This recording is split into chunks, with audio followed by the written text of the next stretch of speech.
Finally কয়েক ঘন্টার অপেক্ষার পরে আমাদের ফ্লাইট ছাড়লো নেদারল্যান্ড থেকে দুবাইয়ের উদ্দেশ্যে।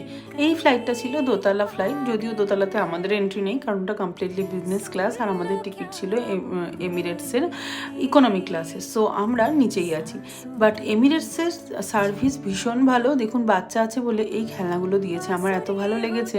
আর যাদের বাচ্চা আছে তাদের এরকম একটা ফ্যামিলি ফটোগ্রাফ ইনস্ট্যান্ট ক্যামেরা দিয়ে তুলে প্রিন্ট করে ওরা দিচ্ছে। যে এই জেস্টারগুলো ভীষণই ওয়ার্ম ছিল। আর এই যে ফ্লাইট ছেড়ে দিল, ঈশানকে স্ক্রিন টাইম দেওয়ার ইচ্ছে না থাকলেও ফাইনালি আমাদের দিতে হয়েছে, কারণ ফ্লাইটে ওঠার পরেও 3 ঘন্টা আমরা বসেছিলাম, ডিআইসিং চলছিল। তারপরে এখানে ডিনার দিয়ে দিয়েছে, আর ডিনারে অনেক কিছুই ছিল, ডেজার্ট থেকে স্টার্টার থেকে সব কিছুই ছিল। বাট আমাদের এত রাতে হয়ে গেছিলো তখন, মানে খাওয়াটাই জোর করে খাওয়া ভালো লাগছিল না। আর এই যে দুবাই রিচ করে আমরা হোটেলে চলে এসেছি। হোটেলে সমস্ত কিছু আমাদের এয়ারলাইন্সই অ্যারেঞ্জ করেছিল, যেহেতু আমরা কানেক্টিং ফ্লাইট মিস করেছিলাম।